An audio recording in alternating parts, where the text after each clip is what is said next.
a lot of people are talking about these recent comments from Wladimir Klitschko, where he said he would rather Tyson Fury beats Deontay Wilder because then we could have an undisputed champion before the end of the year. Obviously implying that AJ could then fight Tyson Fury for all of the marbles. Well, you need to go and watch the actual video itself, which is here on this website, thenational.ae. Okay?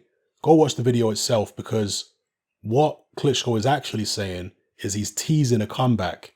And the reason he says he'd prefer Fury to beat Wilder rather than Wilder beat Fury is because he wants revenge over Tyson Fury.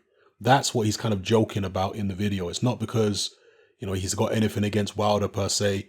He says, believe it or not, I'd want Fury to win so then I can come back and have the rematch with Fury. Yeah, that's what he says. Now, as far as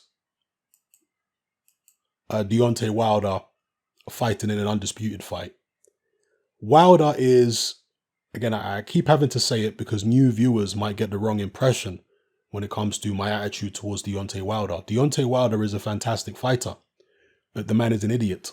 Okay, let's not make any bones about it. The man is an idiot. He is a country bumpkin.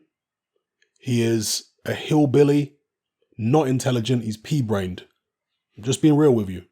He's very easy for the people around him to manipulate, and that is exactly what they do. The Shelley Finkles, the Al Haymans, they wind him up and set him off, and he'll just spin around like a headless chicken and perform for them exactly as they want him to. That's what Deontay Wilder does. Not a smart man.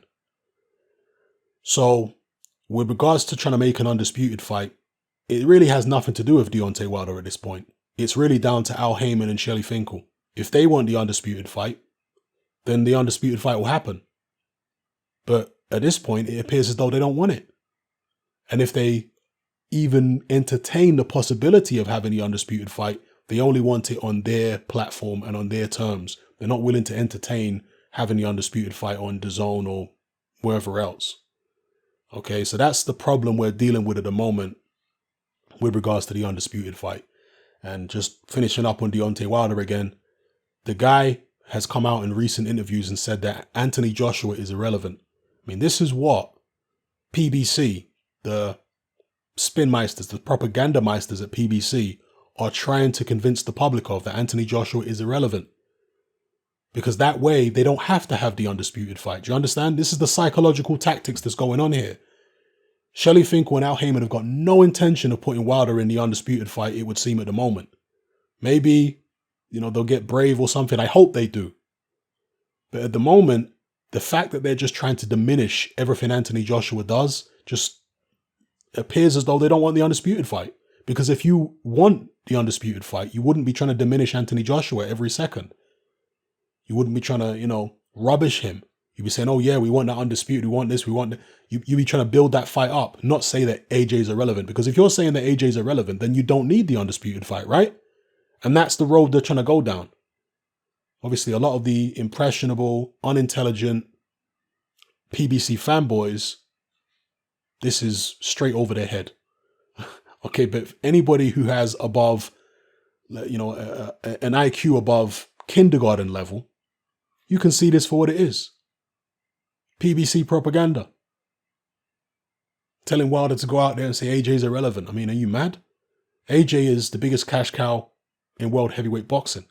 He's got 3 of the 4 major belts. He's got a far better resume than Deontay Wilder or Tyson Fury have got. How the hell is that man irrelevant? Madness.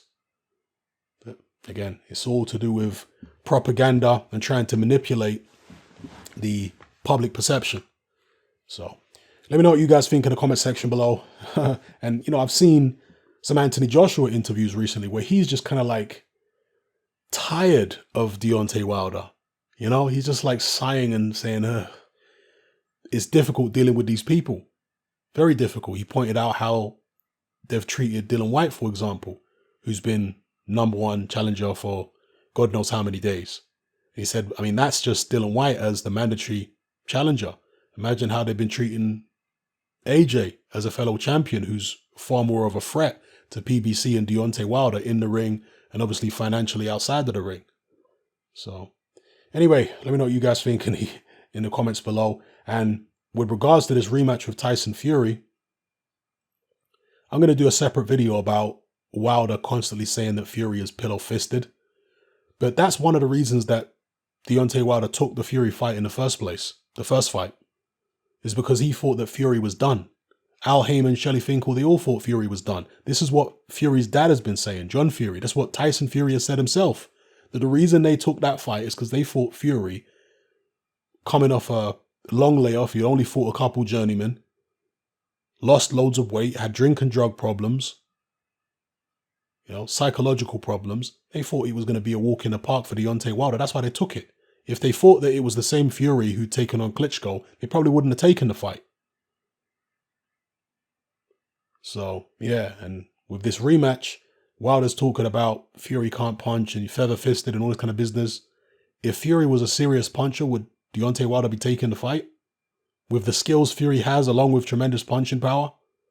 It seems as though, Wilder is telling us all why he is taking on Tyson Fury for a second time. Obviously, there's a lot of money in it. And it's an opponent who, stylistically, Wilder's people seem happy to put him in with again and again because they don't think he poses that risk of serious punching power to go along with his skills. So, yeah, sad state of affairs. If Tyson Fury manages to beat Deontay Wilder, he's probably going to have to beat him twice because, there's going to be a rematch clause. If he manages to beat him twice, then maybe we can get an undisputed fight between AJ and Fury because, as Eddie Hearns has been saying in recent interviews, he thinks that Tyson Fury would fight Anthony Joshua at a drop of a hat, basically, for an undisputed fight. All the marbles, he believes that Tyson Fury would do it. But with Wilder, it's going to be way, way more difficult to get him into the ring. So, yeah, let me know what you guys think in the comment section below. It's Hatman, I'm out.